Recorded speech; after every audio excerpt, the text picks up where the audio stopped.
Hello বন্ধুরা, good morning. দেখুন আমরা একটু বেরোবো, আমার একটা ভাসুরের মেয়ের বাড়ি যাবো।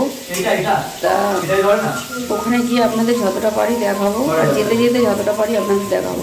আমি এখন রেডি হয়ে গেছি, বৌমা যাবে না, ছেলে যাবে না, আমরা দুজনেই যাবো। এই যে সবাই গান হয়েছে দেখুন, এইখানে আছে আমার হাজব্যান্ড আর ওই বৌমার আছে ছেলে। এই মিন্টু, হ্যালো বন্ধুরা, সব কি করছে এখন? ওখানে বৌমা রান্না করছে, ওখানে ছেলে দাঁড়িয়ে আছে, আর এই যে আমার হাজবেন্ড দাঁড়িয়ে আছে। দেখতে থাকো। চিকেনে আলু ভাজছি আমি এখন। ওই দেখুন, আর আনাটা আপনাকে দেখাতে পারলাম না, মাছ হয়ে যাচ্ছে। চিকেনের আলু ভাজছি। লাল লাল করে ভাজছি তো? হ্যাঁ রে বাবা। চলো কি রান্না করো। এই যে ভাজছি, দেখতে পাচ্ছেন। আর মারা সব চলে যাচ্ছে। আমার যাওয়ার খুব ইচ্ছা ছিল, কিন্তু আমি যেতে পারলাম না। এই যে যেতে পারছি না এনার জন্য, আমি যেতে পারলাম না। আমার একদম ভালো লাগলো। ওখানে গেলে আপনাদেরকে অনেক সুন্দর সুন্দর ভিডিও দিতাম, কিন্তু ভেরি ব্যাড, আমি যেতে পারলাম না। আমি খুব দুঃখিত।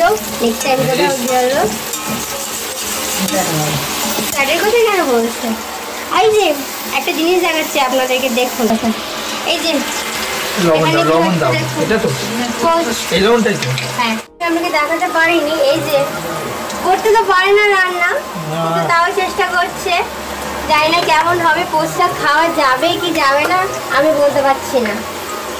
আমি কতবার নিজে নিজে করে খেয়েছি। বাবা, তুমি রান্না করেছো? কই 15 দিন মতো আমাকে একদিনও খাওয়ালে না। এই যে আমার আলুগুলো প্রায় ভাজা হয়ে গেছে, আর এই যে পেঁয়াজ, টমেটো আর এই মিক্সিতে আমি আদা রসুন পেস্ট করে নিয়েছি। এবার চাপিয়ে দেবো, মাংসটা পরিষ্কার করাই আছে, তো আমি তো দেখাতে পারলাম না। আমার হয়ে গেছে আলুটা ভাজা। তুমি তাদের নিয়ে নাও, কি করছো? তুলতে পারবে? হ্যাঁ রে বাবা। মা এখন খেতে বসেছে, বড়টা খাচ্ছে, আর এখানে আমার বাবা রেডি হয়ে যাবো। তুমি কি আছো ওটা এক্ষুনি? তরকারি ঠান্ডা হয়ে গেছে, তরকারি ঠান্ডা হয়ে গেছে, খাচ্ছি কি আর বাড়বো। আর আমাদের মেনুটাকে দেখবে, ওখানেও হচ্ছে তেল মাখছে। মেনু প্রতিদিন দেখানো। পুচকু পুচকু এখন তেল মাখছে, দেখতে পাচ্ছ? ও এখন ব্যায়াম করছে, সাঁতার কাটছে, দেখো।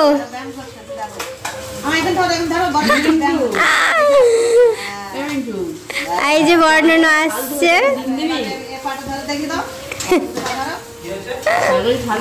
দেখেছো? এরকম কি কেউ করতে পারবে? দেখো, দেখেছো?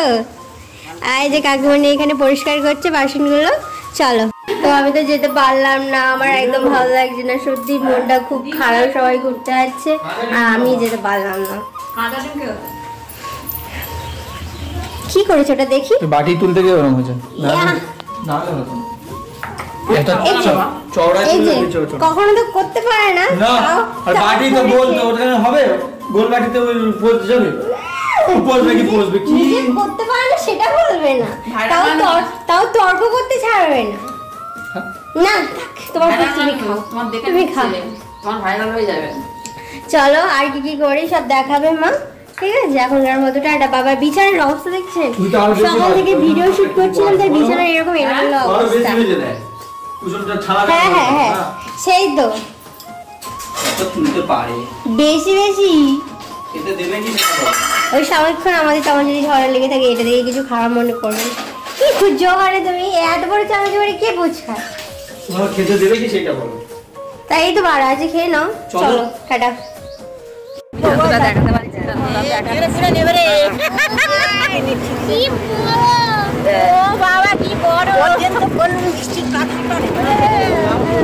দেখুন যতটা, এ পুরো ধোঁয়া ধোঁয়া,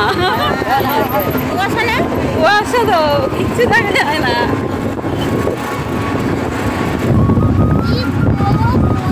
দেখা যায় না, জঙ্গল হয়ে গেছে। হ্যালো গাইস, দেখো আমি তো চলে এসেছি, এবারে এক জায়গায় ঘুরতে এসেছি। মানে ও ওখান থেকে চলে এসেছে এখানে। এই দেখো আমার সাথে কারা কারা এসছে আমার এখানে। চলে ভিতরে। এই যে আমার বোন আছে, আর ওইটা ভাসুরের মেয়ে, আর ওইটা ননদ। একটা ভাসুরের মেয়ে, একটা ননদ। আয় কাছে আয়। আর আমি ঘুরতে এসেছি। আর রোদ্দুর প্রচন্ড, আমাদের কিছু দেখাতেও পারিনি, প্রচন্ড রোদ্দুরে আমি বাড়াতে পারিনি। তো একটু বাইরে ঘুরতে এসেছি, তাই আপনাদের সাথে শেয়ার করছি। এখানে একটা শিব মন্দির আছে, এই শিব মন্দিরের কাছে আমরা সব দাঁড়িয়ে রয়েছি। সব কিছুজন ঘরে আছে আর আমরা ফাঁকে বাইরে রয়েছি। আপনারা যতটা পারবো দেখাবো, আর বাড়িতে তো নয়, বাইরে এসেছি, যতটা পারবো দেখাবো আপনাদের চেষ্টা করব।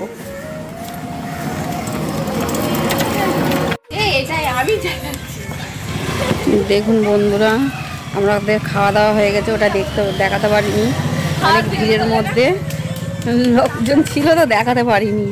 তা আমি চলে এসেছি এখন ফেসে ওই বাবার মন্দিরের কাছে। আমি এসেছি এখন, আর আমার ভাসুরের মেয়ে আছে, বোন আছে, ভাই আছে, আর একটা ননদ আছে। দেখুন ওরা রিলিজ বানাচ্ছে আর আমি ওদের সাথে একটুখানি দাঁড়িয়ে আছি। এই দেখুন এটা ননদ কবিতা, ওই যে রিলিজ বানানোর জন্য একদম প্রস্তুত। আর এই যে আমার জায়ের মেয়ে, আর এই যে দেখুন ওরা রিলিজ বানাচ্ছে আর আমি ওদের সাথে চলে এসেছি। আর ওই যে আমার ভাই সুদীপ, চলে দেখুন আমার ভাই, আমার থেকে কত লম্বা দেখেছেন। আপনারা দেখুন, যতটুকুনি পেরেছি দেখিয়েছি। ভেবেছিলাম পুরোটা আপনাদের দেখাবো, কিন্তু দেখাতে পারিনি। আমি এসছি ঠিক, হ্যাঁ পাইকারি বাজার লেগে গেছে। যা হোক ডাকলাম তো আসলো না, তো যা ডেকে বলতাম পাইকারি বাজার লেগে গেছে দেখবে। আমি এসছি ঠিক আমার মটর দিবে, আমার একটা ভাসুরের মেয়ের বাড়ি। আমি এসছি বলে আমরা দুটো অটোতে এসেছি, আর সব রয়েছে যে বাড়ি। আমি একটু বেড়াতে বার হয়েছি, যেটুকুনি পারছি আপনাদের দেখাচ্ছি। ভেবেছিলাম পুরোটা দেখাবো আপনাদের, তাও দেখাতে পারলাম না। দেখতে থাকুন কি কি করি।